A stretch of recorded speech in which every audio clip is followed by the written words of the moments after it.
ಭ್ರಷ್ಟಾಚಾರದಲ್ಲಿ Karnataka number 1. ಸಂಚಲನ ಸೃಷ್ಟಿಸಿದ ಕೈ ನಾಯಕನ ಹೇಳಿಕೆ. ಸರ್ಕಾರಕ್ಕೆ ಮುಜುಗರ ತಂದ ಸ್ಟೇಟ್ಮೆಂಟ್.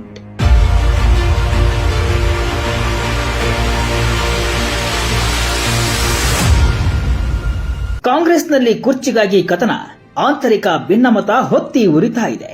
ನಿರಂತರ ಬೆಲೆ ಏರಿಕೆಯಿಂದ ಜನರು ಕಾಂಗ್ರೆಸ್ ಸರ್ಕಾರದ ವಿರುದ್ಧ ಕಿಡಿಕಾರ್ತಾ ಇದ್ದಾರೆ. ಬಿಜೆಪಿ ಸರ್ಕಾರದ ವಿರುದ್ಧ ಬೀದಿಗಿಳಿದು ಪ್ರತಿಭಟನೆಯನ್ನ ಮಾಡ್ತಾ ಇದೆ. ಗ್ಯಾರಂಟಿ ಜಾರಿ ಮಾಡಿ ರಾಜ್ಯದಲ್ಲಿ ಅಭಿವೃದ್ಧಿ ಕಾರ್ಯಗಳು ಆಗ್ತಿಲ್ಲ. ಸಚಿವರು ಲೂಟಿ ಮಾಡ್ತಿದ್ದಾರೆ.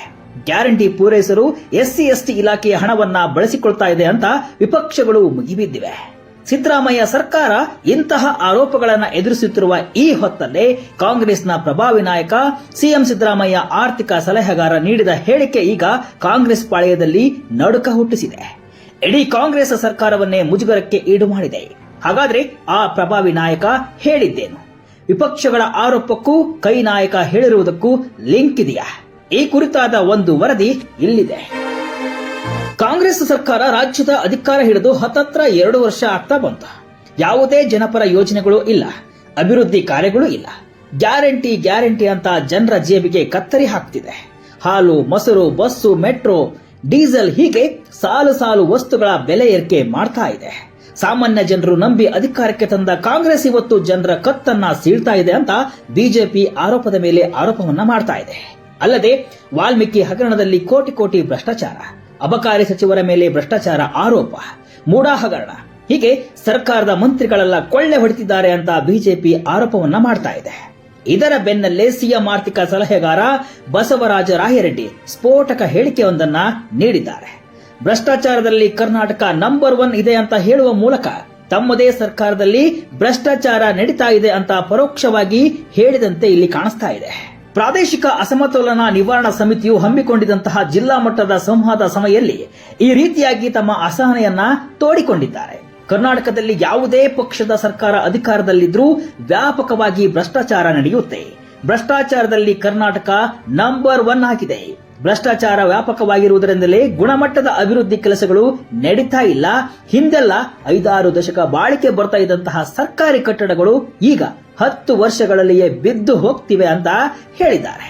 ಅದರಲ್ಲೂ ಕಲ್ಯಾಣ ಕರ್ನಾಟಕದಲ್ಲಿ ಭ್ರಷ್ಟಾಚಾರ ಹೆಚ್ಚು ತಾಂಡವಾಡ್ತಿದೆ ಅಂತ ಬೇಸರವನ್ನ ತೋಡಿಕೊಂಡಿದ್ದಾರೆ. ದೊಡ್ಡ ಮಟ್ಟದಲ್ಲಿ ಭ್ರಷ್ಟಾಚಾರ ನಡೆಯುತ್ತಿರುವಾಗ ಪ್ರಾದೇಶಿಕ ಅಸಮತೋಲನ ನಿವಾರಣೆ ಹೇಗೆ ಸಾಧ್ಯವಾಗುತ್ತೆ? ಜನಪ್ರತಿನಿಧಿಗಳು ಹೇಗೆ ಇರುತ್ತಾರೋ ಅದರಂತೆ ಅಧಿಕಾರಿಗಳು ಇರುತ್ತಾರೆ.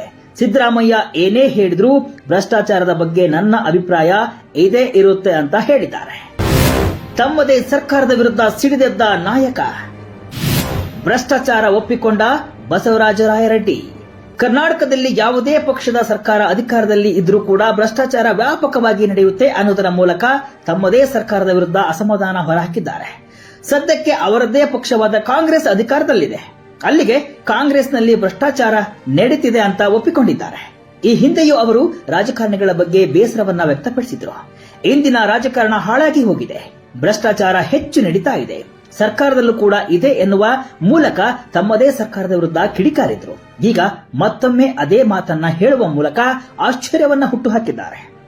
ಈ ಹಿಂದೆ ವಾಲ್ಮೀಕಿ ನಿಗಮ ಹಗರಣದಲ್ಲಿ ಭ್ರಷ್ಟಾಚಾರ ನಡೆದಿದೆ ಅಂತ ಸ್ವತಃ ಸಿದ್ದರಾಮಯ್ಯ ಒಪ್ಪಿಕೊಂಡಿದ್ರು. ಸಚಿವ ನಾಗೇಂದ್ರಗೆ ತಲೆದಂಡವಾಯಿತು. ಇನ್ನು ಮೂಡಾ ಹಗರಣದಲ್ಲಿ ಸಿದ್ದರಾಮಯ್ಯ ಸಿಲುಕಿಕೊಂಡಿದ್ದಾರೆ. ಆರ್ಬಿ ತಿಮ್ಮಾಪುರ ವಿರುದ್ಧ ಅಬಕಾರಿ ಇಲಾಖೆಯಲ್ಲಿ ಕಮಿಷನ್ ಆರೋಪ ಕೇಳಿ ಬಂದಿತ್ತು. ಎಲ್ಲೋ ಒಂದು ಕಡೆ ರಾಯರೆಡ್ಡಿ ಅವರು ಹೇಳಿರುವುದಕ್ಕೂ ಸರ್ಕಾರದಲ್ಲಿ ನಡೀತಾ ಇರುವುದಕ್ಕೂ ಒಂದಕ್ಕೊಂದು ಲಿಂಕ್ ಅನ್ನ ಹುಟ್ಟುಹಾಕಿದೆ. ಒಟ್ಟಿನಲ್ಲಿ ಕಾಂಗ್ರೆಸ್ ಸರ್ಕಾರ ಅಧಿಕಾರಕ್ಕೆ ಬಂದಾಗಿನಿಂದ ಒಂದಲ್ಲ ಒಂದು ವಿಚಾರದಲ್ಲಿ ಮುಜುಗರಕ್ಕೆ ಒಳಗಾಗ್ತಾ ಇದೆ. ಸಚಿವರ ವಿರುದ್ಧ ಸಾಲು ಆರೋಪಗಳು ಕೇಳಿ ಬರ್ತಾ ಇದ್ದು, ತಮ್ಮದೇ ಪಕ್ಷದ ಹಿರಿಯ ನಾಯಕ ಭ್ರಷ್ಟಾಚಾರ ಬಾಂಬ್ ಹಾಕಿದ್ದು ಸರ್ಕಾರಕ್ಕೆ ಮತ್ತಷ್ಟು ಮುಜುಗರ ತಂದೊಡ್ಡುವ ಸಾಧ್ಯತೆ ಇದೆ. ಕೈ ನಾಯಕನ ಅಸಮಾಧಾನದ ಈ ಹೇಳಿಕೆ ಬಿಜೆಪಿ ನಾಯಕರಿಗೆ ದೊಡ್ಡ ಪ್ರಮಾಣದ ಆಹಾರವಾಗುವುದರಲ್ಲಿ ಎರಡು ಮಾತಿಲ್ಲ.